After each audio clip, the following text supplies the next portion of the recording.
அன்பு நேயர்களுக்கு வணக்கம். இது உங்கள் தமிழன் டிவியின் அரசியல் அரங்கம் நிகழ்ச்சி. நம் நிகழ்ச்சிக்கு சிறப்பு அழைப்பாளராக வந்திருப்பவர் பாரதிய ஜனதா கட்சியின் முக்கிய நிர்வாகியும் சமூக செயல்பாட்டாளருமான திரு தாஸ் பாண்டியன் அவர்களை அன்புடன் வரவேற்போம். வணக்கம் சார். வணக்கம் ஐயா, எப்படி இருக்கீங்க? நல்லா இருக்கேன் சார். நீங்கள் நலமா இருக்கீங்களா? நலமா இருக்கேன் சார். தமிழன் தொலைக்காட்சி நேயர்களுக்கு வணக்கத்தை நன்றி நன்றி நன்றி. உங்களுக்கு வணக்கம். நம்ம கிட்டத்தட்ட ஒரு மாதத்துக்கு முன்னாடி நம்ம பேசியிருப்போம். ஆமாம். அப்போ அரசியல் சூழல்லாம் வேற மாதிரி இருந்துச்சு. இப்போ பரபரப்பாக போயிட்டு இருக்கு. ஆமாம், இன்றைய அரசியல் நம்ம போன மாதம் பேசினது தான். ஆமாம், இந்த தடவை வந்திருக்கு. ஆமாம். அதனால் இப்போ அரசியல் சூழல் மாறிடுச்சு. கூட்டணிலாம் இப்போ இந்திய கூட்டணிக்கு நிறைய பேர் வந்துட்டாங்க. நீங்கள் சொல்லிட்டு போனது தான், இன்னும் நிறைய பேர் வருவாங்கன்னு. அதே பேர் எல்லாம் வந்திருக்கிறாங்க. இன்னும் சில கட்சிகள் வருவதற்கான வாய்ப்பு இருக்குதுன்னு சொல்லியிருக்காங்க. வராமலும் போகலாம். திமுக கூட்டணி அதே மாதிரி ஒரு ஈக்குவல் போய்கிட்டு இருக்கு. இப்போ எப்படி இருக்கும் தேர்தல் களம்? விஜய் பிஜேபி பக்கம் வருவார். வந்தவுடனே தேர்தல் களம் சூடு பிடிக்கும். பிஜேபி பக்கம் விஜய் கண்டிப்பாக வருவாரா? கண்டிப்பாக வருவார். எவ்வளோ கான்ஃபிடென்ட்டாக சொல்கிறீங்க? என்ன காரணம்? அதாவது சார், அந்த மாதிரி சூழலே இல்லாத மாதிரி இருக்கு. பிஜேபி தமிழகத்தில் வெற்றி பெறணும், திராவிட முன்னேற்ற கழகத்தை ஒதுக்கணும், திராவிட முன்னேற்ற கழகத்தை அதாவது இந்த ஊழல் கட்சியை அகற்றணும் அப்படின்னா கண்டிப்பாக விஜய் ஏடிஎம்கே கூட கூட்டணி கண்டிப்பாக வருவார். பிஜேபி கூட கண்டிப்பாக கூட்டணி வருவார். அந்த நம்பிக்கையில் தான் சொல்கிறோம். சீட்டெல்லாம் பிரித்து ஒரு கணக்கு பார்த்தா விஜய்க்கு அப்போ வந்தால் 10 சீட்டு கொடுப்பாங்களா? அப்படியெல்லாம் இல்லை சார். எங்களுடைய இப்போ என்னோட கணிப்பெல்லாம் என்ன தெரியுமா? அனைத்து இந்திய அண்ணா திராவிட முன்னேற்ற கழகம், விஜய் போன்றவர்கள் பிஜேபி கூட கூட்டணி இருக்கும்போது கிட்டத்தட்ட நாங்கள் ஒரு 190லேருந்து 210 சீட்டு பிடிப்போம். விஜய் வரவே இல்லைன்னா விஜய் அதாவது எடப்பாடி பழனிசாமி அவர்களை முதலமைச்சராக அழகு பார்த்து விஜய் எதிர்கட்சியில் உட்கார வைப்போம்ல. கரெக்டு நீங்கள் சொல்கிறது. விஜய் ஒருவேளை வராமையே போயிட்டாருன்னா கண்டிப்பாக வருவார். எங்களுக்கு நம்பிக்கை இருக்குது. கண்டிப்பாக இந்த கூட்டணிக்கு, என்டிஏ கூட்டணிக்கு கண்டிப்பாக வருவார். இப்போ இடையில கூட நீண்ட நாட்களாக விமர்சனமே பண்ணப்படாத விஜயை எடப்பாடி அவர்கள் விமர்சிச்சிருக்காரு. அதே போல் அந்த கட்சியில் உள்ள செல்லூர் ராஜி, உதயகுமார், ராஜேந்திரபாய் இவங்கெல்லாம் அடுத்தடுத்து விமர்சனம் செய்திருக்காங்க. இதை எப்படி பார்க்குறீங்க? அரசியலில் கருணாநிதியவும் ஸ்டாலினையும் பேசாத ஒரு விமர்சனமாக வைக்கோ. அவங்களாம் ஒன்று சேரும்போது எடப்பாடியை முதலமைச்சரே ஆக்க மாட்டேன், கூட்டணியே வரமாட்டேன்னு சொன்ன தினகரனே கூட்டணி வர்றார்ல. இதை விட இதெல்லாம் விமர்சனமா? இதெல்லாம் அவங்களாம் சராசரி அரசியல்வாதி. இவர் நான் என்ன சொல்றாருன்னா, நான் வித்தியாசமான அரசியல்வாதின்றார். யாரு? விஜய். வித்தியாசமான அரசியல்வாதி. வித்தியாசமான அரசியல்வாதிக்கும் போது என்னை திட்டவங்க கூட நான் போக மாட்டேன் அப்படின்ற மாதிரி ஒரு டாக் எடுத்துட்டு இருக்காரு. அவர் தான் முதலமைச்சர் வேட்பாளர், இன்னவங்க கூட போக மாட்டேன்னு அவர் சொன்னாரா? அந்த மாதிரி ஒரு பரவலான ஒரு டாக் இருக்கும் சார். அவர் சொன்னார்ல. அப்போ போனால் அவரும் சராசரி அரசியல்வாதி ஆயிடுவார்ல. அரசியல்வாதி எல்லாம் அரசியல்வாதி தானே. சராசரி அதை நான் உடைக்கிறதுக்காக அதாவது அரசியல்வாதி நீ உடைக்கிறதுக்காக நான் அரசியல் வரக்கூடாது. எப்படி உடைப்ப? அரசியல் எப்படி உடைப்ப சொல்லு. ஹவ் டு வே? சூடு சொரணை இல்லாதவங்க அரசியல்வாதி. ஆமாம், அது வச்சு இப்போ நீங்கள் விஷம் கொஞ்சம் சாப்பிட்டாலும் விஷம்தான், நிறையா சாப்பிட்டாலும் விஷம் தான். உயிர் போகிற வித்தியாசம் இருக்குல்ல. கொஞ்சம் சாப்பிட்டா காப்பாற்றுறதுக்கு முயற்சி பண்ணலாம். அதிகமாக சாப்பிட்டா முடியும். சைனட்டு கொஞ்சமாக தான் சார் இருக்கும். அது சாப்பிட்டா உயிர் போயிடும் சார். மற்ற விஷமாக இவ்வளோ சாப்பிட்டா தான் உயிர் போகும். அதனால் கொஞ்சம் சாப்பிட்டாலும் அது எடுத்துக்காட்டு. விஷம் தானே உங்களுக்கு. கண்டிப்பாக. அதில் அரசியல்வாதியில் சராசரி அரசியல்வாதி, உண்மையான அரசியல், மக்களுக்கு நேர்மையாக மக்களுக்கு என்ன செய்கிறானோ அவன் தான் நல்லவன் சொல்லுவாங்களோ. சொல்லி நல்ல அரசியல்வாதிலாம் சொல்ல முடியாது. நல்லவன். இந்த 50 ஆண்டு கால அரசியலில் நல்லவங்க இருக்காங்கன்னு நினைக்கிறீங்க? கண்டிப்பாக. எங்களுடைய பாரத பிரதமர் நல்லவர் தான். அப்படியா? ஆமாம். எங்களுடைய பாரத பிரதமர் இந்த உலகத்தில் இதுவரைக்கும் இந்த உலகம் உயர்ந்து அரசியல் சட்டங்கள் வகுத்து அரசியலமைப்பு சட்டம், மக்களாட்சி, இவ்வளோ என்னுடைய வயதில் நான் படித்த சரித்திரத்தில் இவரை மாதிரி ஒரு மனிதன் இல்லை. ஆமாம். அப்போ இந்தியாவில் அவர் ஒருத்தர் தான். இந்தியாவில் அவர் தாங்க பிரதமர். இல்லை, நல்ல அரசியல்வாதியில் சொல்கிறேன். நல்ல ஒருத்தர் தான், ஒரு மனிதர் தான், நல்ல அரசியல்வாதி. அவர் இல்லாமல் இந்த இந்தியாவில் இல்லை 130 கோடி 140 கோடியும் அரசியல்வாதி இல்லைல்ல. இந்தியாவில் ஒரு நல்ல மனிதர், நல்ல பிரதமர், நல்ல அரசியல்வாதி, நல்ல மனிதர் அப்படின்னு தான் சொன்னேன். தாஸ் பாண்டியனுடைய கூட்டு. ஆமாம், மற்றவங்க கூட்டு கிடையாது. மற்றவங்க நீங்கள் 1000 பேசுவீங்க, அது உண்மையை பேசுங்க.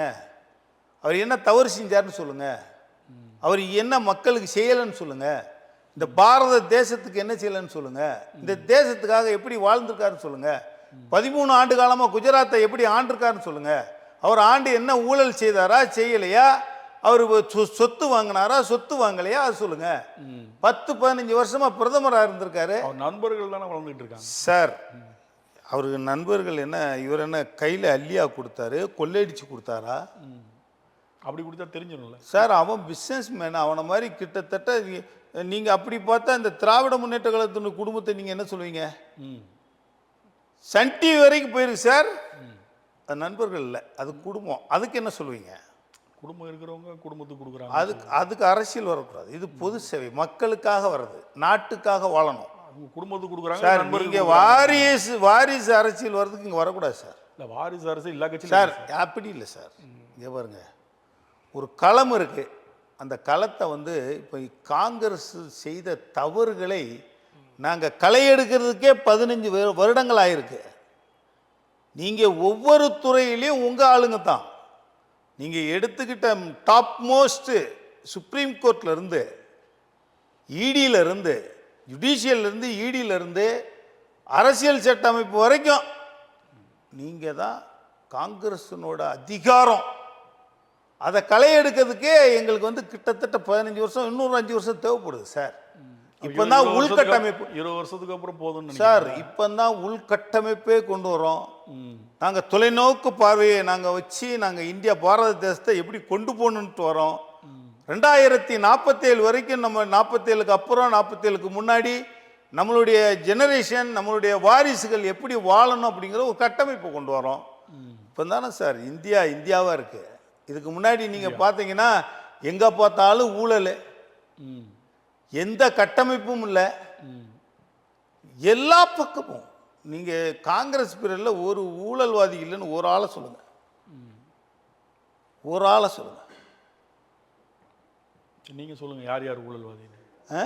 எல்லாருமே கக்கன் காமராஜரை தவிர மற்ற எல்லாருமே ஊழல்வாதிகள். கூட ஊழல்வாதியாக இருக்கிறவங்க இங்கே வந்தோடனே நல்லவங்களா ஆயிடுறாங்களா? அது எப்படி? எங்கே வந்தோடனே? பிஜேபிக்கு வந்தோடனே இல்லையே, நல்லவங்களா இல்லையா? ஏன் ஊழல்வாதிக்கு சார் சட்டம் பதில் சொல்லும். ஊழல்வாதிக்கு இங்கே வந்திருக்காங்களா, அந்த கேஸ் இருக்குல்ல, அந்த கேஸை நீங்கள் நடத்தானே ஆகணும் சார். இப்போ எங்களுக்கு எங்கள் கட்சியில் ஒருத்தர் வந்தார். என்ன, அவர் உங்களுக்கு நல்லா தெரியும். மயிலாப்பூரில் ஒரு பெரிய ஒரு கூட்டுறவு சொசைட்டி வச்சுருந்தாங்க. அங்கே எவ்வளவோ முறைகேடு நடந்திருக்கு அப்படின்னு சொல்லி கேஸில் தான் வந்தாங்க. பிஜேபியில் இருக்கிறபோது அவரை அரெஸ்ட் பண்ணி உள்ளே தூக்கிட்டு போனாங்க. நாங்கள் தடுத்தோமா சார்? தப்பு பண்ணினவங்களை நாங்கள் எந்த நேரமும் இந்த பாரதிய ஜனதா கட்சி காப்பாற்றாது. அதுவும் மக்கள் பணத்தை மக்களுக்கும் நாட்டுக்கும் தப்பு பண்ணவங்கள இந்த பாரதிய ஜனதா ஏற்றுக்காது. 100%. அப்புறம் அவருக்கு தொடர்ந்து அடுத்தடுத்து அவர் திரும்பி வெளியே வந்துட்டாருன்னா திரும்பி சீட்டு கொடுப்பாங்களா அவருக்கு? சார் வெளியே வந்துட்டு நீ வந்து பணத்தெல்லாம் செட்டில் பண்ணி மட்டும் ஒரு நல்ல மனுஷனாக வந்தால் கொடுக்கத்தான் செய்வாங்க. அப்போ ஊழல் பண்ணாலும் அவங்க திருந்திட்டாங்க சார். திருந்திட்டாங்களா சார்? எல்லாத்தையும் கொடுத்துட்டாங்களா சார்? பாதிக்கப்பட்டவங்கள கொடுத்துட்டாங்க. கண்ணீர் வடித்தவங்கள கண்ணீரை துடைச்சிட்டாங்கல்ல. கண்ணீர் காரணமானதுக்கு பனிஷ்மெண்ட் கிடையாது. அதாவது பனிஷ்மெண்ட் கண்டிப்பாக கோர்ட்டு கொடுத்துரும். கோர்ட்டு கொடுத்தா நாங்கள் தீர்ப்பு கொடுக்க முடியாதுல்ல. நீங்கள் சார் நாங்களுக்காக சேவை செய்கிற கட்சி சார். நாங்கள் அவரை தண்டிக்கணும்ல. நாங்கள் தண்டிக்க மாட்டோம் சார். நாங்கள் சீட்டு கொடுக்க மாட்டோம். நல்லா கேட்டுக்கோங்க, சீட்டு கொடுக்க மாட்டோம். எங்கள் கட்சியில் வரவங்கள நாங்கள் வேண்டாம்னு சொல்ல முடியாது. சீட்டு கொடுக்க மாட்டோம், முக்கிய பதவிகள் கொடுக்க மாட்டோம். அதான் கட்சி வந்து உங்களுக்கு தண்டிச்சிட்டேன். ஜுடிஷியல் தண்டித்தாலே உங்களுக்கு இங்கே இப்போ எம்பி எம்எல்ஏ நிற்க முடியாதுல்ல. இப்போ இந்த தேர்தல் வந்து 26 தேர்தல் வந்து எத்தனை முனை போட்டி? 3 முனையா 4 முனையா? அதெல்லாம் ஒன்றுமே இல்லை சார். எப்படி சொல்லிட்டீங்க? திமுகவுக்கும் பாரதிய ஜனதா கட்சி என்டிஏவுக்கும் தான் சார். திமுகவுக்கும் பாரதிய ஜனதா, அதிமுக கிடையாது சார். அதிமுக நாங்களாம் என்டிஏ கூட்டணி சார். என்டிஏக்கும் நான் பாரதிய ஜனதா கட்சி இல்லை, நான் பிஜேபின்னு தான் சொல்ல முடியும். ஆமாம், என்டிஏ கூட்டணிக்கு தான். நீங்கள் அதெல்லாம் ஒன்றும் கவலைப்படாது. எப்படி இருக்கும்? நான் கவலைப்படவே இல்லை. விஜய் வந்து என்டிஏ கூட்டணிக்கு வருவார். ஏடிஎம்கே பாஜக என்டிஏ கூட்டணி பெரிய லெவலில் வெற்றி பெறும். இன்னும் 1 மாதம் தான் சார் இருக்குது தேர்தல். பரவாயில்ல சார். நேற்று வரைக்கும் ஒன்றும் பெருசாக இல்லை. நீங்கள் வந்து நாமினேஷன் பண்ணி முடிக்காத வரைக்கும் நீங்கள் கூட்டணியில் வரலாம் சார். அப்படின்றீங்க. அப்போ தொகுதியை நீங்கள் பிரிச்சிருவீங்களா நாமினேஷனுக்கு முன்னாடி? சார் நாங்கள் வெயிட் பண்ணுவோம் சார், நாங்களாம் கொடுத்துருவோம் சார், நாங்களாம் சொல்லியிருப்போம் சார், அதெல்லாம் வெயிட் பண்ணி வச்சுருப்போம் சார். எங்களுக்கு தெரியாதா? விஜய் உள்ள வந்தால் சின்ன சின்ன கட்சிகளுக்கெல்லாம் சார் எல்லாருக்கும் வாய்ப்பு கொடுப்போம் சார். இங்கே பாருங்க, என்டிஏ கூட்டணியில் எல்லாரும் இருக்காங்க சார். இன்னும் கிருஷ்ணசாமி வரவே இல்லையே. கண்டிப்பாக வந்துடுவார் சார், 100%. அந்த மக்களை வந்து நீங்கள் அந்த மக்களுக்காக வாழணும்ல கிருஷ்ணசாமி. இப்போது கிருஷ்ணசாமி வந்து அந்த மக்களுக்காக வாழணும்னா என்ன பண்ணணும்? பாரதிய ஜனதா கூட்டணிக்கு தான் போகணும். அந்த மக்களுக்காக வாழ்ந்தார்னா, அவருக்காக அவர் குடும்பத்துக்காக வந்தார்னா பாரதிய ஜனதா கட்சி என்டிஏ கூட்டணி விட்டு வெளியே போயிடுவார். உங்க கூட உள்ளவங்க மக்களுக்காக வாழ்றவங்க. ஆமாம், எதிர்த்து இல்லை அப்படி இல்லை சார். தேவேந்திர குல வேளாளர்களுடைய ஒரு சாதி அமைப்பு, சாதி இதை சொல்லி அவர் கட்சி ஆரம்பித்து அந்த அமைப்பு ரீதியாக அந்த மக்கள் ரீதியாக இருக்கார். பாரத பிரதமர் அவர்கள்ட்ட வந்து பட்டியல் வெளியேற்றம் அவங்க கேட்டிருக்காங்க. இந்த திமுக வந்து இங்கேருந்து ஒரு அறிக்கை அனுப்பாமல் அதை பெண்டிங்லேயே போட்டு வச்சுருக்காங்க. அந்த மக்களுக்கு அந்த கோரிக்கையை நிறைவேற்றனா ஜான் பாண்டிய மாதிரி உள்ளவங்க, கிருஷ்ணசாமி மாதிரி உள்ளவங்க இந்த என்டிஏ கூட்டணியில் வந்து சேர்ந்து ஆட்சி அமைச்சு அதுக்கப்புறம் சட்டமன்றத்திலேருந்து ஒரு தீர்மானத்தை போட்டு இவங்க அனுப்புனாதான் அந்த பட்டியல் வெளியேற்றம் வரும். அப்போ நீங்கள் அந்த மக்களுக்காக வாழணும்னா நீங்கள் வந்து என்டிஏ கூட்டணியில் வரணும்ல. கிருஷ்ணசாமி வந்து அந்த மக்களுக்காக பட்டியல் வெளியேற்றத்திற்காக அந்த மக்களுக்காக பாடுபட்டார்னா என்டிஏ கூட்டணி தான் வருவார். ஆனால் அதுக்கான அறிகுறியே எதுவுமே இல்லாமல் இருக்குது. தேமுதிகவுமே ஒன்றும் பெருசாக சார் 100% வந்துடுவாங்க சார். தேமுதிக கிருஷ்ணசாமி எல்லாம் இந்த கூட்டணியில் தான் சார் இருப்பாங்க. நீங்கள் சொல்கிற நான் ஆல்ரெடி உங்களுக்கு ஒரு 3 மாதம் முன்னாடியே நான் ஒரு பேட்டியை கொடுத்தேன். தினகரனை பற்றி கேட்டீங்க, தினகரன் இந்த கூட்டணிக்கு தான் வருவார்னு சொன்னேன். ஓபிஎஸ் இந்த கூட்டணியில் தான் இருப்பார்னு சொன்னேன். சசிகலா அம்மாவும் இந்த கூட்டணியில் தான் இருப்பாங்கன்னு சொன்னேன். அதையத்தான் இன்னைக்கு சொல்கிறேன். ஓபிஎஸ் இன்னும் கிரீன் சிக்னலே கிடைக்கும். கெஞ்சையே ஆரம்பிச்சிட்டார் அவர். சார் என்னை பார்த்தா பாவமா இல்லையான்லாம் கேட்குறாரு. ஏன் நீங்கள் தான் பார்த்து சொல்லி அவரை சேர்க்கலாம்ல, அவரே பாவமா இல்லையான்னு கேட்குறாரு. சார் நல்ல மனிதர் சார். அவருக்கும் நமக்கு வந்து மேலே பாரத பிரதமர் அவர்களுக்கும் அவர் மேலே ஒரு கணிசமான மரியாதை இருக்குது. இவரும் ஒரு மரியாதை உள்ள மனிதர் தான். பட் அவருக்கும் பழனிசாமி ஐயா அவர்களுக்கும் சில கருத்து வேறுபாடுகள் இருக்கலாம். இந்த தினகரன் வந்து சேர்ந்துட்டார்ல, மாதிரி ஓபிஎஸ் சேர்றதுக்கு வாய்ப்புகள் நிறைய இருக்குது சார். அவங்க வந்து திமுக கூட போக முடியாது. உங்களுக்கு வந்து அவர் கூட இருக்கவங்க திமுகவுக்கு போகலாம். பாதி பேர் போயிட்டாங்க. பாதி பேரில் 99 பேர் போனாலும் இவர் போக மாட்டார்ல. அவருக்குன்னு ஒரு கொள்கை இருக்குல்ல, கண்டிப்பாக போக மாட்டார். சரி, இப்போ சீமானோட கட்சி இந்த தேர்தலில் எந்த மாதிரியான ஒரு தாக்கத்தை இருக்கும்? விஜய் வந்து என்டிஏ கூட்டணி இருக்கும்போது சீமான் என்ன ஒரு 3% 4% ஓட்டு வாங்குவார். இல்லை ஆல்ரெடி 8% வாங்கி சார். ஆல்ரெடி வாங்கினார் சார். ஆள் இல்லை சார், களம் காலியாக இருந்துச்சு சார். அப்படின்ற ஃபுட்பால் கிரவுண்ட் வந்து காலியான கிரவுண்டில் யார் வேணாலும் கோல் போடலாம்ல. அவர் அப்படி இல்லையே. என்னுடைய அவர் வேற மாதிரி, நான் தானா சேர்ந்த கூட்டம், ஆள் இல்லாத டீ கடையில் வந்து யார் வேணாலும் டீ ஆற்றலாம் சார். சீமான் வந்து ஒரு அதாவது சீமான் ஒன்று தன்னுடைய பேச்சில் ஒவ்வொரு மக்களையும் பொய் சொல்லி ஏமாத்துறாரு. இப்போ நல்லா கேட்டுக்கோங்க, பட்டியல் வெளியேற்றத்தை நான் வாங்கி தருவேன். நீ எப்படி வாங்கி தருவ? பட்டியல் வெளியேற்றத்தை தமிழ்நாட்டில் முதலமைச்சர்லேருந்து நீங்கள் தனித்தனியாக பேசினா எந்த கட்சி பேசினாலும் வாங்கி தர முடியாது. சீமான் எப்படி வாங்கி தருவார்? நீ ஒரு எம்எல்ஏவே இல்லையே, நீ பட்டியல் வெளியேற்றத்தை எப்படி அந்த மக்களுக்கு வாங்கி தருவ? அந்த மக்கள்கிட்ட போய் பொய் சொல்கிற, நான் பட்டியல் வெளியேற்றத்துக்கு பாடுபடுவேன் வாங்கி தருவேங்கிற, ஒன்றும் பண்ண முடியாது. பாரத பிரதமர் நரேந்திர மோடிஜி வந்து சொல்லியிருக்காரு, இது சாத்தியம். அவர் சொன்னதை கண்டிப்பாக நிறைவேற்றுவார். அவர் மட்டும்தான் இந்த பட்டியல் வெளியேற்றத்தை கொடுக்க முடியும். அந்த மக்களை சீமான் ஏமாத்திக்கிட்டு இருக்காரு. அந்த மக்கள் 4 பேர் பின்னாடி போய்கிட்டு இருக்கான். சரி, பாரத பிரதமரோட ஒரு பெரிய ஆள் இருக்கானா இந்த நாட்டில்? அவர் சொல்றாரு, அவர் பின்னாடி 4 பேர் போவான்னு பார்த்தா சும்மா இருக்கிறவன் சீமான் சொல்றதுக்கெல்லாம் மைக்கில் பேசினதுக்கெல்லாம் 4 பேர் அவன் பின்னாடி போயினா சீமானால அந்த பட்டியல் வெளியிடறதுக்கு என்ன பண்ண முடியும்? ஒரு ஸ்டெப், ஒரு செங்கல் கூட எடுத்து வைக்க முடியாது. அப்போ அவர் சொல்றதெல்லாம் பொய், சாத்தியமில்லாத பொய்களை சொல்லி பொய். அப்போ இந்த தேர்தல் அவருடைய தாக்கம் பெருசா இருக்காதுன்றீங்களா? தாக்கம் கண்டிப்பா இருக்காது சார். இடைத்தேர்தல் எல்லாம் பெரிய பெரிய கட்சிகள்லாம் ஒதுங்கி நிற்கும் போது தைரியமா போய் நிற்கிறாரு. ஈரோடுல பாத்தீங்கன்னா அந்த ஒரு கான்ஃபிடன்ட் யாருமே நிக்கல, பெரிய கட்சிகளே நிக்கல. ஒரு விஷயத்தை நல்லா தெரிஞ்சுக்கோங்க. இப்போ நான் ஒரு கட்சி ஆரம்பிச்சேன்னு வச்சுக்கோங்க, நான் தனியா போய் நிற்கிறதுக்கு என்ன தைரியம் வேணும் எனக்கு? நான் ஜெயிக்க மாட்டேன்னு தெரியும், ஆட்சி அமைக்க மாட்டேன்னு தெரியும். நான் எம்எல்ஏ ஆக மாட்டேன், எம்பி ஆக மாட்டேன்னு தெரியும் இந்த கட்சிக்காரன். சீமான் கட்சிக்காரன் வந்து நான் வந்து ஒன்றுமே அவனால் ஒரு கவுன்சில் சீட்டு கூட ஆக முடியாது. நீ யாருக்கு வேணாலும் என்ன வேணாலும் கொடுக்கலாம். பெண்களுக்கு பாதி சீட்டு கொடுக்கலாம், ஆண்களுக்கு பாதி சீட்டு எல்லாம் கொடுப்ப. நீ அங்கே வின் பண்ணுவியா? தோல்வியை தெரிந்தே அவர் போட்டிடுறாரு. ஆமாம், நீ தோல்வியை தெரிஞ்சு சார் 4%, 8%, 8% 1% போக முடியல.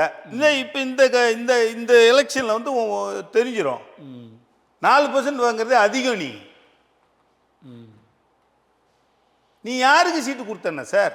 எங்கே போய் நின்னா அது என்ன தைரியம்? அங்கே நின்று வின் பண்ணி வந்தால் தைரியம். அது அவரையும் உங்கள் கூட்டணிக்கு இழுக்கிறதுக்கு முயற்சி பண்ணல சார். அவரெல்லாம் ஏன் சார் இழுக்கணும்? வரட்டும்.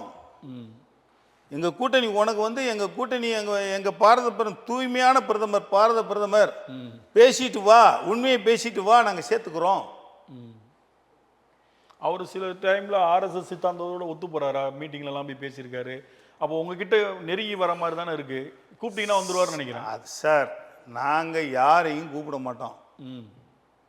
நாங்கள் வந்து எங்கள்கிட்ட வந்து வந்த மாடையும் நாங்கள் கட்ட மாட்டோம், போகிற மாடையும் அவுத்து விட மாட்டோம். நாங்கள் கிட்டத்தட்ட இந்தியாவை ஆண்டுக்கிட்டு இருக்கோம் சார். பாரதிய ஜனதா கட்சி இப்போ தான் பிஜேபி வந்து தமிழகத்தில் போட்டி போடுறதுன்னு நினச்சிக்காதீங்க. நாங்கள் பாரத தேசத்தை ஆண்டுக்கிட்டு இருக்கோம், ஒரு கரைபடியாமல் ஆண்டுக்கிட்டு இருக்கோம்.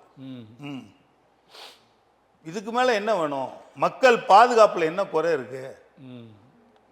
குண்டு வெடிப்பு, இந்த ஊடுருவல் வந்து துப்பாக்கியில் சுட்டது, எங்க மணிப்பூர், இதெல்லாம் நிறைய பிரச்சனை. சார் மணிப்பூர் என்ன? மணிப்பூர்னு எல்லாரும் பேசுறீங்களே.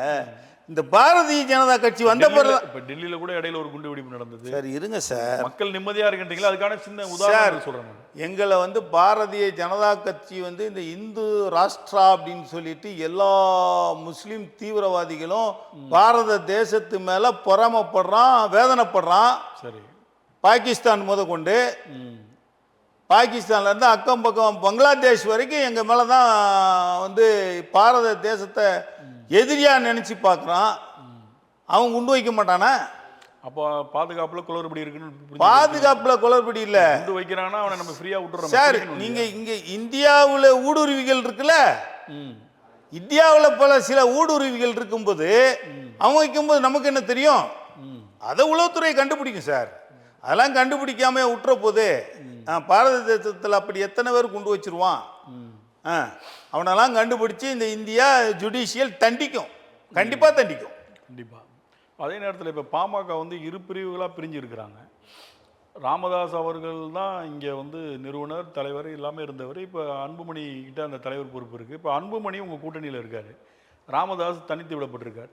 இதையே இவங்க ரெண்டு பேரையும் இணக்கமாகிறதுக்கான முயற்சிகள் சார், அப்பாவும் மகனும் கண்டிப்பாக இணக்கமாக ஆவாங்க, வருவாங்க. தேர்தலுக்கு முன்னாடியா 100% வந்துடுவாங்க. இது வந்து ஒரு குடும்ப பிரச்சனை. இது வந்து பொது வழியில் வந்து அவங்க பேசுகிறாங்க, பட் அது நம்ம பேசுறது நல்லதாக தோணலை. ஒரு குடும்ப கூட்டணியில் அவர் இருக்கிறதுனால சொல்கிறேன். இல்லை, கூட்டணி இருக்கும்போது கண்டிப்பாக எங்களுக்கு வந்து அப்பாவும் பிள்ளையும் ஒன்று சேரணும்னு நாங்கள் ஆண்டவன்கிட்ட ப்ரேயர் பண்ணிப்போம். தாப்பனும் மகனும் இல்லையா, கட்சி அப்பாற்பட்டது. புரியுதுங்களா? ரெண்டு பேரும் ஒன்று சேருவாங்க, இவங்க என்டிஏ கூட்டணியில் இருப்பாங்க, தொடருவாங்க, 100% தொடருவாங்க. ராமதாஸ் அவர்களும் இங்கே வந்துருவாருன்றீங்க? கண்டிப்பாக வந்துடுவாங்க சார். ராமதாஸ் அவர்கள் நீங்கள் எப்படி திமுக போவார்னு நீங்கள் நினைக்கிறீங்க? இல்லை, பேச்சுவார்த்தை போயிட்டு இருக்கு சார். ராமதாஸ் அவர்கள் திமுகவுக்கு போனாலும் என்டிஏக்கு எந்த விதமான சறுக்கலும் இல்லை, எந்த விதமான தொய்வும் இல்லை. பலமாக இருக்கு, பலமாக இருக்கும், இன்னும் கொஞ்சம் பலமாகும். எப்படின்னு கேட்டிங்கன்னா, எங்களுக்கு வந்து அன்புமணி ராமதாஸ் அவர் வந்து முறைப்படி மாம்பழ சின்னத்தில் நிற்பார். அவர் வந்து எங்கள் கூட்டணியில் என்டிஏ கூட்டணியில் வந்துட்டார். ராமதாஸ் திராவிட முன்னேற்ற கழகம் போகும்போது அவர்கள் முழுமையான எதிரியாக நினைச்சிட்டு இருக்கிற திருமாவளவன் அங்கே இருக்கார். இந்த திருமாவளவன் கூட்டணி சேரும்போது இந்த மக்கள் ராமதாஸை ஏற்றுக்கிட மாட்டாங்க. அப்போ அவர் எங்கே போனாலும் போனி ஆகாதுன்றீங்க? அவர் இங்கே தான் இருப்பார். பெரிய தலைவர், அவர் ஒரு அறிவாளி, நல்ல மனிதர், எங்களுக்கு தெரிஞ்சு பழக்க வழக்கத்தில், ஓகேவா? ஆகையால் அவர் வந்து இந்த என்டிஏ கூட்டணி பாரத பிரதமருக்காக சப்போர்ட் பண்ணக்கூடிய ஒரு தலைவர். ராமதாஸ் நரேந்திர மோடிஜியை கண்டிப்பாக விரும்புவார். நரேந்திர மோடிஜிக்காக அவர் இந்த என்டிஏ கூட்டணி வருவார்.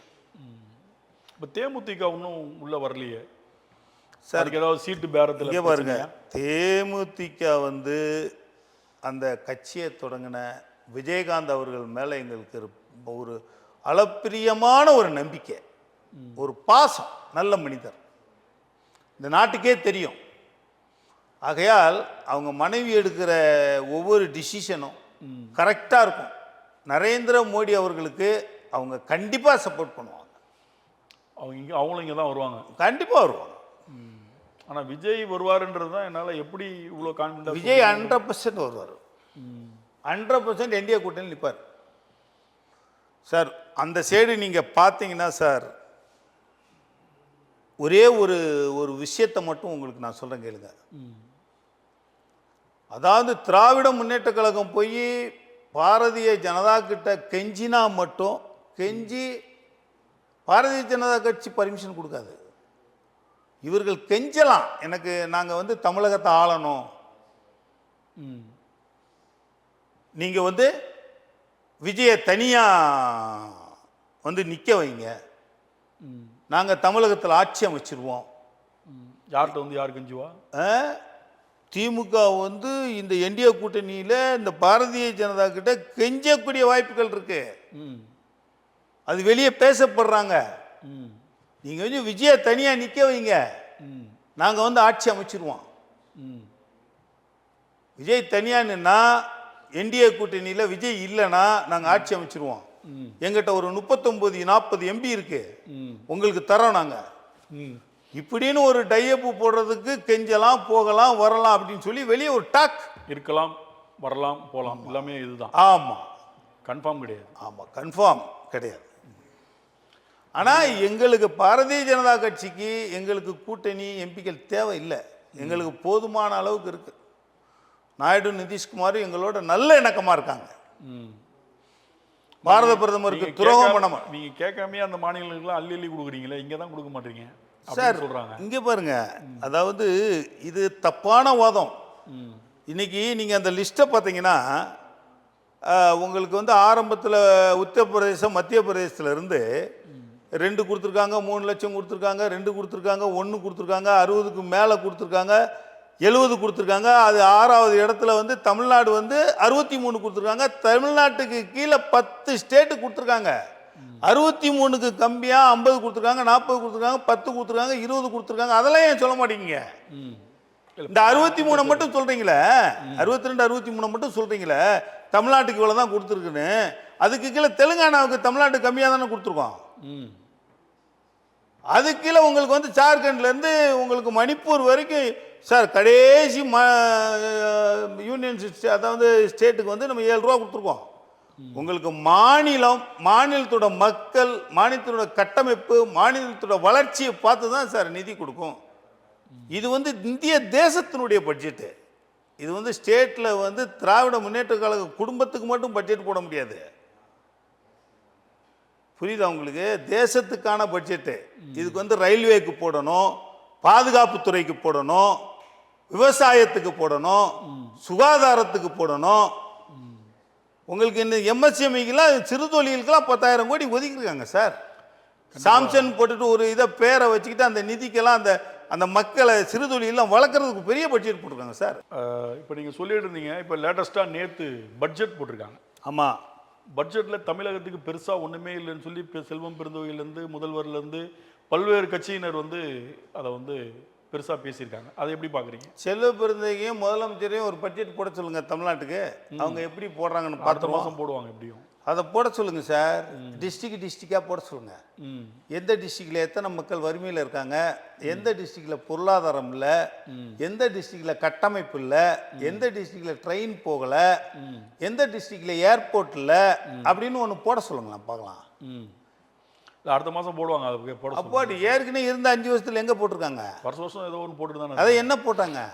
என்ன மக்களுக்காக போட்டாங்க? இப்போ நேற்று என்ன போட்டிருக்காங்க சொல்லுங்க. எங்க தமிழகத்துக்கு என்ன பெருசாக பண்ணிருக்காங்க சார்? தமிழகத்துக்கு உங்களுக்கு 62, 63 புள்ளி உங்களுக்கு வந்து 63 லட்சம் கோடி கொடுத்துருக்கு.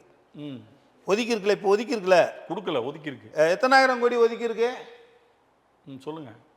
62 63,000 கோடி ஒதுக்கி இருக்குல்ல ஒதுக்கப்பட்டது இன்னும் கொடுக்கப்படலை சார். ஒதுக்கத்தான் போடுவாங்க சார், அதுக்கப்புறம் தான் கொடுக்கப்படுவாங்க சார். அதுக்கு ஒரு முறை ஒரு இருக்கு சார். 2 ட்ரெயின் விட்டுருக்காங்க சட்டத்தின் நான் என்ன பிரகாரம். சொல்றேன், இந்த வந்தே பாரத் மாதிரி தேஜாஸ் மாதிரி ட்ரெயினே ஆமா, விட்டுட்டு ஸ்பீட் ட்ரெயின் சாதாரண மக்கள் போக முடியுமா அதுல?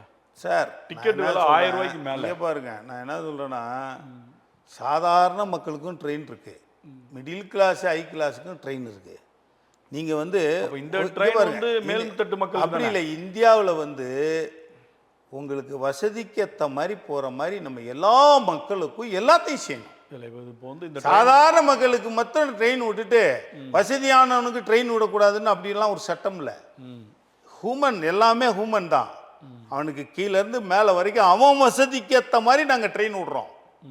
ஆமாம், எங்கள் வசதிக்கு நாங்கள் ட்ரெயின் விடல. ட்ரெயின் நீங்கள் சொல்லும் போது ஒரு யாகம் வருது. மூத்த குடிமகன்கள்லாம் பார்த்தீங்கன்னா பல ஆண்டுகள் சுதந்திரம் பெற்றதுலேருந்து அந்த ஒரு கன்செஷனில் போயிடுந்தாங்க. கொரோனாக்கு அப்புறம் அதை நிறுத்திட்டு திரும்பி அதை கொண்டே வரலையே, ஏன் நீங்கள் யாராவது சொல்லக்கூடாதா? பிரதமருக்கு தெரியாது. நான் என்ன சொல்கிறேன், மூத்த குடிமக்களை வயதான தாய் தந்தையை காப்பாற்றுறதுக்கு பிள்ளைகளுக்கு கடமை இருக்குது சார். உங்களுக்கு இது ஒரு பிரச்சனையெல்லாம் பாரத தேசத்தில் கொண்டு வரக்கூடாது சார். அது ஒரு கன்செஷனாக இங்கே இருக்கு. அதாவது வந்து நான் என்ன சொல்கிறேன்னா, இந்த பாரத தேசத்தை எடுக்கிறது இல்லை இல்லை, பாரத தேசத்தை இந்த மாதிரியெல்லாம் கொடுத்து, இந்த மாதிரியெல்லாம் இந்த இலவசத்தை கொடுத்து, இந்த மாதிரியெல்லாம் கடன் வாங்கி காங்கிரஸ் கட்சி கெடுத்து குட்டி செவராக்கிருக்கு சார். நீங்கள் இலவசம் கொடுக்குறதே இல்லையா சார்? அதை நாங்கள் வந்து உடனே ஒருத்தன் குடிச்சிட்டு இருந்தோம், உடனே நிறுத்தினா செத்து போயிடுவான் சார். கொஞ்சம் கொஞ்சமாக கொடுத்து நிறுத்துறோம் சார் எல்லா இடத்துலையும். உங்களுக்கு வேலை வாய்ப்பு கொடுக்கணும் சார். சுகாதாரத்துறையை எப்படி கொண்டு வரணும், சுகாதாரத்துறை எப்படி இருக்கணும்னு கொண்டு வரோம் சார். நம்ம நாட்டு வளர்ச்சி, நாட்டினுடைய கட்டமைப்புக்காக நாங்கள் இன்னைக்கு பட்ஜெட் ஒதுக்கியிருக்கோம் சார். இன்னைக்கு பார்த்தீங்கன்னா ரயில்வே துறைக்கு 2,77,7 2 லட்சத்துக்கு மேலே 3 லட்சத்துக்குள்ள ரயில்வே துறைக்கு ஒதுக்கியிருக்கோம் சார். இன்னைக்கு பார்த்தீங்கன்னா பாதுகாப்பு துறைக்கு தான் சார் அதிகமாக ஒதுக்கியிருக்கோம். நம்ம நாட்டில் எல்லாரும் இன்னைக்கு பங்களாதேஷ்லேருந்து பாகிஸ்தான்லேருந்து அமெரிக்கா வரைக்கும் மிரட்டுறான். சுகாதாரத்துறைக்கு ஒதுக்கியிருக்கோம், வேளாண்மை துறைக்கு ஒதுக்கியிருக்கோம். இதெல்லாம் பொதுத்துறை சார். ஊரக வளர்ச்சிக்கு ஒதுக்கியிருக்கோம். ஜி ராம்ஜி திட்டத்துக்காக கிட்டத்தட்ட 95,000 கோடி ஒதுக்கியிருக்கோம். இதெல்லாம் கரெக்ட் சார். செய்றீங்க, மக்களுக்கு செய்றீங்க. இதுதான் ஒதுக்குவோம். புதுசா செய்றீங்க, சந்தோஷம். இருக்கிறத எடுத்துக்கிட்டீங்களே நான் கேட்குறேன் சார். இருக்கிறத எடுக்கல சார். அதை கொண்டு வர்றதுக்கு நாங்கள் வந்து மத்திய அரசில் நாங்கள் வந்து கேட்போம். அதுக்கு ஒரு வாய்ப்பு இருந்துச்சுன்னா கேட்டு அதை கொண்டு வர்றதுக்கு ஏற்பாடு பண்ணுவோம். அது எதுக்கு எடுத்தாங்க என்ன ஏதுன்னு அது விளக்கம்லாம் நம்ம எனக்கு தெரியாதுல்ல. கிட்டத்தட்ட ஒரு 33 கேட்டகரியில் உள்ளவங்களுக்கு அந்த கன்செஷன் இருக்கு. அதில் பார்த்தீங்கன்னா ஒரு 18 பேருக்கு மேலே எடுத்துட்டாங்க. 18லேருந்து 19 பேருக்கு மேலே. அதில் பத்திரிகையாளரும் உட்பட. பத்திரிகையாளருக்கும் ஒரு கன்செஷன் இருந்துச்சு 50%. அதுலேருந்து மொத்தமாக அந்த கொரோனாவோட அந்த முதியோரோட எல்லாத்தையும் மொத்தமாக எடுத்துட்டாங்க. ஒரு 6-8 பேருக்கு. முதியோர்களுக்கு வயதானவர்களுக்கு வேணா இதில் வந்து நம்ம வந்து மீண்டும் கொண்டு வரதுக்கு ட்ரை பண்ணலாம். இந்த எத்தனை சொன்னீங்க, 17 நம்பர் சொன்னீங்கல்ல, 19 பேர். இதில் வந்து நாட்டுக்கு வந்து நஷ்டம், ரயில்வே துறைக்கு நஷ்டம். அதனால அதை எடுத்துருக்கலாம். பத்திரிகை துறைக்கெல்லாம் மற்ற துறைக்கெல்லாம் கொடுக்கணும்னு அவசியம் இல்லையே. காசு கொடுத்து போங்க. ஏன் அதில் வந்து எல்லாமே இலவசம் போனால் நாடு வந்து கடன் தான் வாங்கும். இலவசம் கிடையாது, 50% சார். 50% எதுக்கு கொடுக்கணும் சார்? நஷ்டமாகுதுல சார். அப்போ எம்பி இப்போ நாங்கள் போகிறோம் சார். அப்போ எம்பி மந்திரி இவங்களுக்குலாம் எதுக்கு 50% ஃப்ளைட் ஃப்ரீ சார்? அது அரசு மக்களுக்காக அவங்கெல்லாம் கஷ்டப்படுறவங்க. பத்திரிகை நீங்க வந்து உங்களுடைய விஷயங்களை மக்களுக்கு கொண்டு போய் சேர்க்கிறவன் சார். வேண்டாம் சார், காசு கொடுத்து போங்க. நாங்களாம் காசு கொடுத்து போறோம்ல, நாங்களாம் காசு கொடுத்து போறோம்ல. நீங்க போலாம் சார். ஏன் பொதுமக்கள், ஏன் இந்தியாவில் நீங்களும் ஒரு பிரஜை தானே? அப்ப நான் என்ன சொன்னா, எம்பி மினிஸ்டர்லாம் எல்லா சலுகையும் கட் பண்ணுங்கன்றேன். எம்பி எம்எல்ஏக்கு சம்பளம் கட் பண்ணாங்க, அது தெரியுமா தெரியாதா? இலவசங்களை கட் பண்ணுங்கன்றேன் சார். இலவசங்களை கொஞ்சம் கொஞ்சமா கட் பண்ணிட்டு வரோம். சம்பளம் அவங்களுக்கு வாங்கலனாலும் ஒன்றும் பிரச்சனை இல்லை சார். வருமானம் வேற லெவல்ல. நாங்கள் வந்து நீங்கள் வந்து ஊழல் பண்ணுறவனுங்களை பற்றி பேசுகிறீங்க, நான் வந்து நியாயமாக வேலை செய்கிறவனை பற்றி பேசுகிறேன். ஓகேவா? நமக்கு வந்து இந்த நாடு, இந்த தேசம் முக்கியம். நம்ம வீட்டுக்காக வாழக்கூடாது. பொதுத்துறைக்கு வந்துட்டோம்னா நம்ம வீட்டுக்காக வாழக்கூடாது, தேசத்துக்காக தான் வாழணும். தேசத்துக்காக யார் வாழணும்? ஆமாம், நம்ம தான் வாழணும். நம்ம தேசத்தை கட்டமைப்பும் தேசத்து நல்லா இருந்தால் தான் நம்ம நல்லா இருக்க முடியும்.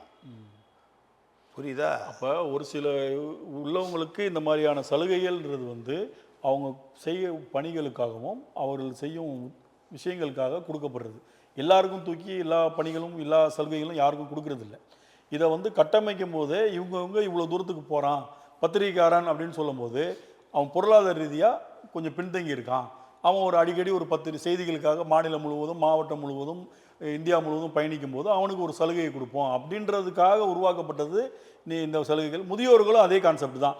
60 வயதுக்கு மேலே ஆனோடனே அவங்க ஒரு முதியோர்கள் கஷ்டப்படுறவங்க இருப்பாங்க, சரி அவங்களுக்கு ஒரு நல்ல ஃப்ரீயாக அவங்க போட்டோம், ஒரு 50% டிஸ்கவுண்ட்டில் போட்டோம் அப்படின்றது இது ரொம்ப வருஷமாக இருந்தது. இப்போ நிறைய பேர் அதை வந்து கேட்டாங்க திரும்பி.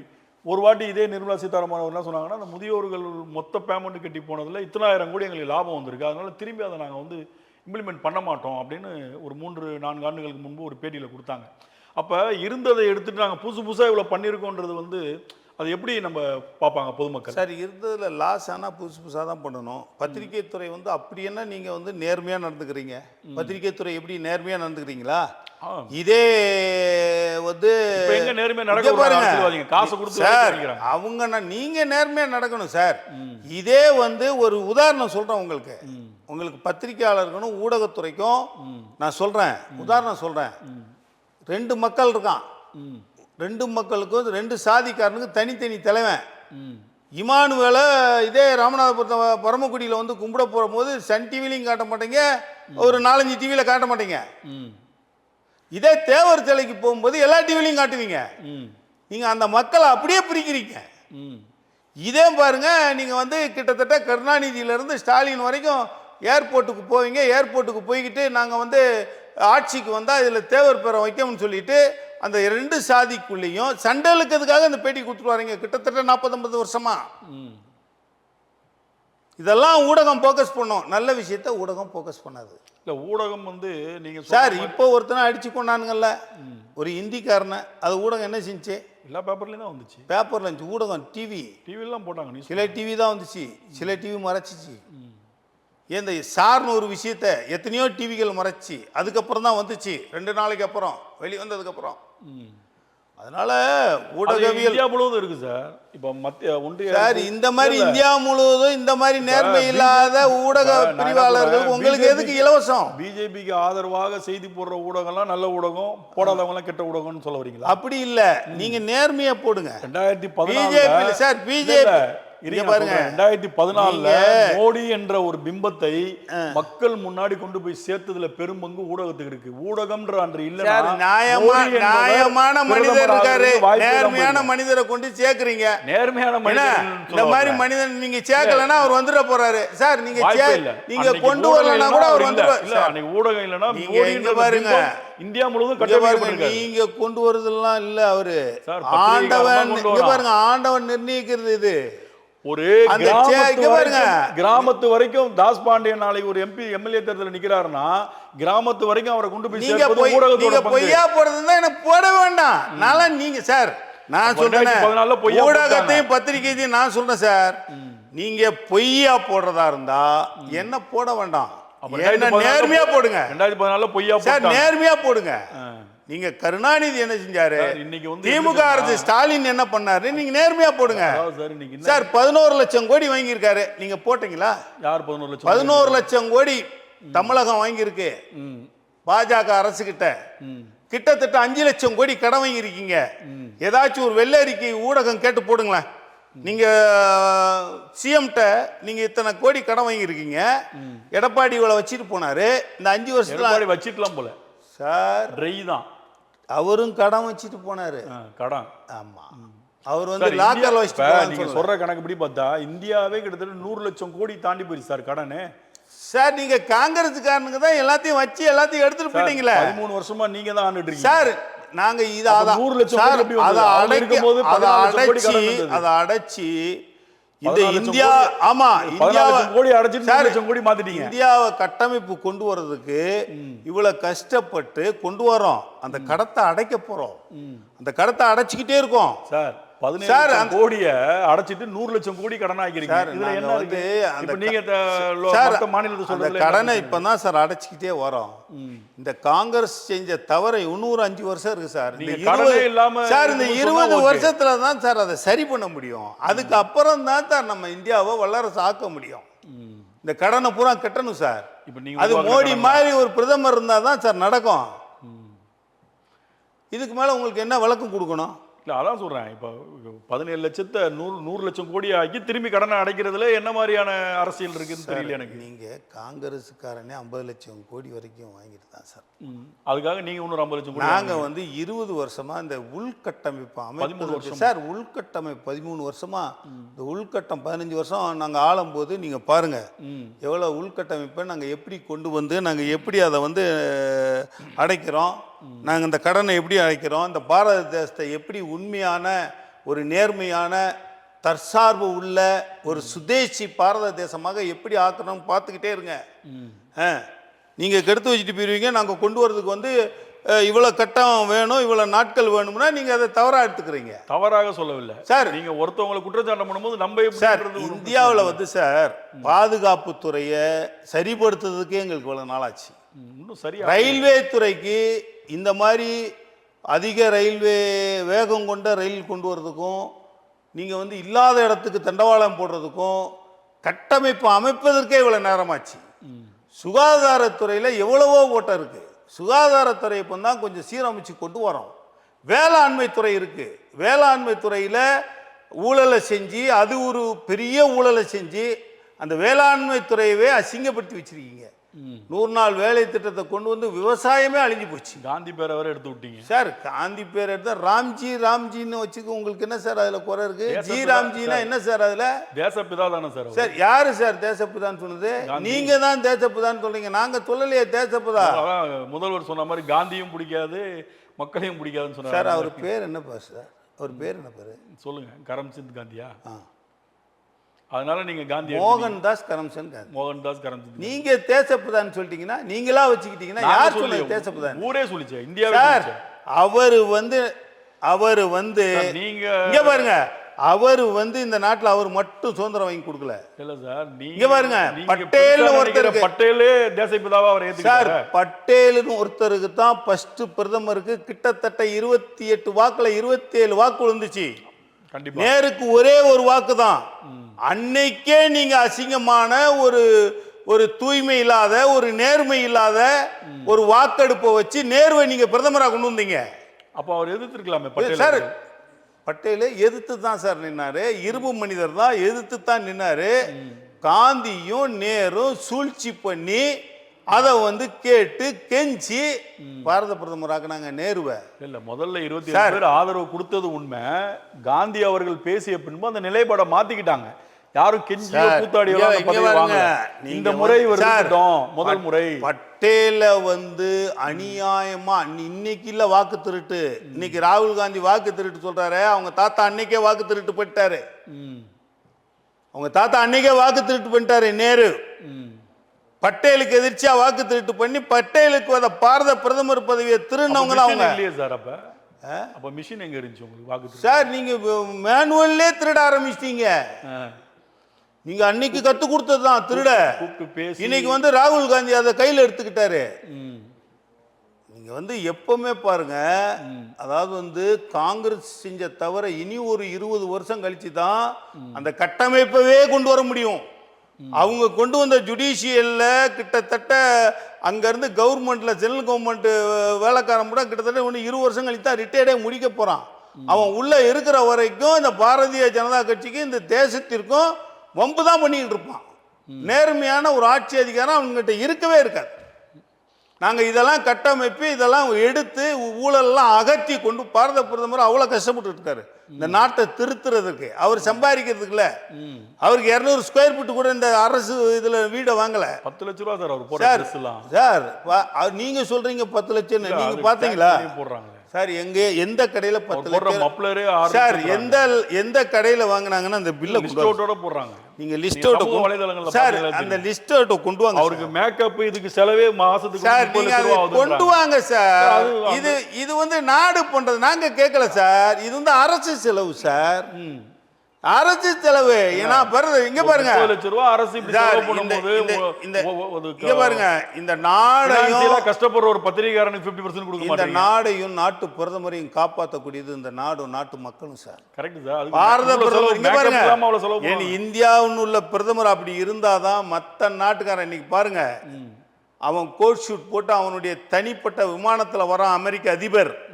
அவன் மக்கள் சந்தோஷப்படுறான். அவன் இந்தியா இங்கே ஒரு கோட் ஷூட் போட்டா அதுக்கு ஒரு கணக்கு சொல்றான். இல்ல சார், ஏழை தாயின் மகன், நான் ஏழை பிரதமர், நான் வந்து எதுக்கும் விரும்புறது இல்லைன்னு சொல்லும் போது இவ்வளவு ஏன் காஸ்ட்லியா போறாங்க விமர்சனம் வருது. பாருங்க, அங்கதான் விமர்சனம் வருது. இந்த துணியை கழட்டி தூர போட்டு போறேன். நான் வந்து பணத்தை எடுத்து தீவு வாங்க போகல, ஸ்டார் ஹோட்டல் வைக்க போகல. நான் என்னுடைய பணத்தை சம்பாரிச்சு ஊழல் பண்ணி நான் வந்து துபாயிலையும் திமுக அரசு மாதிரி அந்த காலத்தில் உள்ள பெரிய பெரிய அரசியல் வாங்கி ஊழல் பண்ணி நான் பணத்தை சேர்க்கல, தீவு வாங்கலை, போட்டு வாங்கலை, கப்பல் வாங்கலை, ஸ்டார் ஹோட்டல் கட்டல. 200 ஸ்கொயர் ஃபீட்டு எங்கள் அம்மா கொடுத்த வீடு இருக்கு, அப்படிதான் இருக்காரு அவர். பழைய வீட்டில் 200, அவங்க அண்ணன் தம்பி அக்கா தங்கச்சிக்கு பங்கு போக இவருக்கு ஒரு 200 ஸ்கொயர் ஃபீட் வரும். இன்னைக்கும் அவங்க அண்ணன் தங்கச்சி எல்லாம் கவர்மெண்ட் வேலை தான் செஞ்சுட்டு இருக்காங்க. அவர் நினைச்சா அவங்க அண்ணன் தம்பி தங்கச்சி கோபுரத்தில் பல 1000 கோடி கொடுக்கலாம். இந்த நாடும் நாட்டு மக்களும் முக்கியமான ஒரு ஊழல் பண்ணாத பிரதமர் நமக்கு இந்த 2025-26 கிடைச்சிருக்கான்னு நீங்க பெரும் பண்ணோம். இந்த ஆட்சி மாறும் போது தான் ஊழல் பண்ணாரா பண்ணலையான்னு அடுத்து வரவங்க நீங்க எந்த ஆட்சி மாறினாலும் சரி இப்ப சொல்ல முடியாது. மோடிஜி வந்து இந்த பாரத தேசத்திற்கு, இப்ப அவர் இருக்கிற வீடு, இந்த பாரத தேசத்தினுடைய மக்களுக்கும் தெய்வம் தான் சார். அப்படிதான் சார் நாங்க பாக்குறோம். அவர் வந்து இந்த நாட்டு மக்களை ஒட்டுமொத்தமா வந்து பொதுமக்கள் புறக்கணிக்கிறாங்கன்னு சொல்ல நல்ல விஷயங்களையும் நாங்க பார்க்க தான் செய்யறாங்க பொதுமக்கள். நாங்க என்ன கேட்குறோம்னா, இருக்கிறத எடுக்காம இன்னும் அதை இம்ப்ளிமெண்ட் பண்றதும், அடுத்தடுத்து என்ன பண்ண போறாங்க. பிஜேபி கிட்டத்தட்ட 13 வருஷம் ஆட்சி கொடுத்துட்டாங்க, 13 வருஷம் ஆண்டுகிட்டு இருக்கீங்க. இன்னும் தமிழகம் மற்ற மாநிலங்கள்லாம் பல பிரச்சனைகள் இருந்துட்டு தானே இருக்கு. அதெல்லாம் எப்படி ஷார்ட் அவுட் பண்ண போறீங்க? நீங்க உங்களுக்கு சார்ந்தவர்கள் ஆட்சியில் அமரும் போது தான் நீங்க அதுக்கான இம்ப்ளிமெண்ட்டோ அதுக்கான உதவிகள்லாம் செய்வீங்களா? மாற்றாந்தாய் மனப்போக்கு தான் பார்ப்பீங்களா மற்றவங்களன்னு? இப்போ நம்ம நடந்து போகிறோம், ஒரு நாய் வந்து உங்களை வந்து நீங்கள் சுச்சுங்கிறது வந்து தொட்டு பார்த்து வந்து அப்படி நக்குனா ஏற்றுப்பீங்க நாயை. இல்லைன்னா ஒரு மாடே பக்கத்தில் வரதா கூட தடை விட்டு போயிடுவீங்க. ஒரு தேலோ ஒரு பாம்போ கடிச்சா தூர போடுவீங்களா, தூர போட மாட்டீங்களா? அப்படிங்க ஓடுவீங்களா, ஓட மாட்டீங்களா? அதை மாதிரி சில கஷ்டங்கள் வந்து பாரத தேசத்திற்கு சில வறுமைகள் வரும்போது தேசத்திற்கே சில விஷயங்களை நம்ம எடுத்து தான் விடணும். அதை நேரம் வரும்போது சில விஷயத்தில் அதை ஜாயின் பண்ணுவாங்க. அதை பற்றி அதை எடுத்துட்டாங்க, அது அதுக்கு அதனால என்ன உங்களுக்கு இழப்பீடு? அதனால என்ன குறை உங்களுக்கு? சார் பல பேருக்கு குறைகள் இருக்கு. என்ன குறை சார்? பல பேர்னா யாரு சார் சொல்லுங்க? பல பேர்னா யாரு குறை? உள்ள பத்திரிகையாளர் சொல்றோம், நீங்க பத்திரிகையாளரை பத்தியே நீங்க வேதனைப்படுறீங்க. நான் இந்த நாட்டை பத்தியும் நானும் என்னுடைய கட்சி சார்ந்தவர்களும் நானும் என்னுடைய பாரதிய ஜனதா கட்சியும் சேர்த்து சொல்றேன். நானும் என்னுடைய பாரதிய ஜனதா கட்சியும் என்னுடைய பாரத பிரதமரும் எங்க கட்சியில் இருக்க பெரிய பெரிய மூத்த தலைவர்களும் இந்த நாட்டு, இந்த தேசம், இந்த தேச மக்களை பத்தி நாங்க கவலை. அந்த மக்கள் ஒருத்தர் தானே சார். நீங்க வந்து உங்களை பத்தியே இல்ல, நீங்க சொல்ற அந்த தேச மக்களோட சேர்ந்தவங்க தான் இந்த பத்திரிகையாளர்களும் முதியோர்களும். என்னுடைய இதெல்லாம் என்ன தெரியுமா சார்? என்னுடைய பர்சனலா நான் இதுவரைக்கும் நான் இந்த நாட்டில், இந்த தேசத்துல, இந்த ஸ்டேட்ல வாழும்போது நான் பிறந்ததுல இருந்து இது வரைக்கும் எந்த இலவசங்களும் பெற்றதில்லை. நான் உழைச்சுதான் சாப்பிடணும்னு ஆசைப்படுறேன். 3000 ரூபாய் கொடுக்குறாங்களா? அதெல்லாம் தொடவே மாட்டேன். நான் இது வரைக்கும் என்னுடைய ரேஷன் கார்டில் போய் கேட்டு பாருங்க, நான் வாங்கவே மாட்டேன். இலவசத்தையும் வாங்க மாட்டேன், 3000 ரூபா வாங்க மாட்டேன், கரும்பு வாங்க மாட்டேன். கொரோனா டைம்ல எந்த இலவசமும் நான் வாங்க மாட்டேன். அதிமுக ஆட்சி கொடுத்திருந்தா, அதிமுக ஆட்சி எந்த ஆட்சியுமே சார் என் சர்வீஸ்ல சொல்றேன், நான் பிறந்ததுல இருந்து என் வாழ்க்கையில சொல்றேன், நான் எந்த இலவசமும் வாங்கினதில்லை இது வரைக்கும். நாட்டுல இலவசங்களே சார் எங்களுக்கு இலவசம் வேண்டாங்கிறோம். உங்களை மாதிரியே சார் இந்த நாடு தான் சார் முக்கியம், இந்த தேசம் முக்கியம் சார். ஆமா சார், நீங்க சொல்றது கரெக்ட். நீங்க இலவசம் வேணான்னு ஒரு பிஜேபி பிரமுகரா, ஒரு முக்கிய நிர்வாகியா நீங்க சொல்றீங்க. ஆனா உங்க கட்சி தலைமை அப்படி இல்லையே. பீகார்ல எல்லாத்துக்கும் 10,000 ரூபாய் போட்டாங்க, போட்டதுக்கு அப்புறம் ஓட்டு எங்கேயோ போயிருச்சு. அப்ப இலவசங்களை கொடுக்கதான் செய்றீங்க. அது வந்து நான் சொல்றது வந்து அந்த 10,000 அப்படிங்கிறது வந்து அது அவங்களோட பணம் சார். நீங்க கொடுத்தா அவங்க பணம். இல்ல வேற கட்சியில கொடுத்தா இலவசமா? சார் நீங்க வந்து கடன் வாங்கி அங்கேயும் கடன் வாங்கி இங்கேயும் கடன் வாங்கி நீங்களும் தான் கடன் வாங்குறீங்க. என்ன சொல்றோம் நாங்க? அதே உலக வங்கியில கடன் வாங்கின பணம் தானே அது. உலக வங்கியில எங்க தேசத்துக்காக தான் கடன் வாங்குறோம், தேச மக்களுக்காக தான். நீங்க ஓட்டுக்காக கொடுக்குறீங்க. அது எதுக்காக கொடுத்தது? ஓட்டுக்காக எல்லாம் கொடுக்கல. தேர்தலுக்கு 20 நாளைக்கு முன்னாடி கொடுத்த ஓட்டுக்காக கொடுத்தது என்ன சார் அர்த்தம்? அவங்களுக்கு கொடுக்க வேண்டியது எலெக்ஷன் முடிஞ்சு கொடுக்க வேண்டியது. நீங்க என்ன எலெக்ஷன் முடிஞ்சு கொடுக்க வேண்டியது? நாங்க எப்பவுமே அறிவிச்சிட்டேன் சார். அதை எப்பவுமோ அறிவிச்சதா அப்போ கொடுத்தோம், ஓட்டுக்காகலாம் அவங்க கொடுக்கலையே. 10,000 ரூபாய் மாதம் தருவேன்னு சொன்ன தேஜஸ்வி யாதவ் சொன்னதுக்கு அப்புறம் தான் நீ என்ன மாதம் ஜெயித்ததுக்கு அப்புறம் கொடுக்கறது, நாங்க இப்பயே கொடுக்குறோம்னு கொடுத்துட்டீங்க. இதுதான் அங்க நடந்தது. நீங்க எப்பயோலாம் அறிவிக்கல, இவர் அறிவிச்சதுக்கு அப்புறம் அதை நாங்க அது முன்னாள் அறிவிப்பு, அப்போ கொடுக்கல. நாங்க ஓட்டுல தான் நீங்க, நான் என்ன சொல்றேன்னா, நீங்க கொடுத்தா அவங்க பணம், எதிர்க்கட்சிகள்லாம் கொடுத்தா இலவசம். சார் இது எப்படி எடுக்கிறது? எதிர்க்கட்சிங்க நீங்க என்ன பண்றீங்கன்னா 1,00,000 கோடி கடன் வாங்குறீங்க, 10,000 கோடியை கடன் கொடுத்துட்டு 90,000 கோடியை கொண்டு போய் எங்கேயாச்சும் தம் பண்றீங்க.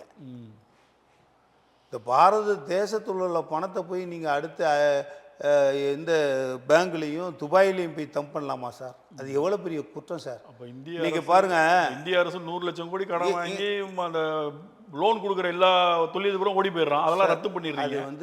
அது என்ன மாதிரியான சார் நாங்க தொழிலுக்கு கொடுக்குறோம் சார். நீங்க அப்புறம் அவனே அந்த இதை கேன்சல் பண்ணிடுறீங்க. மேக் இன் இந்தியா தொழிலை செஞ்சு நீங்க முன்னேறுங்கிறோம்.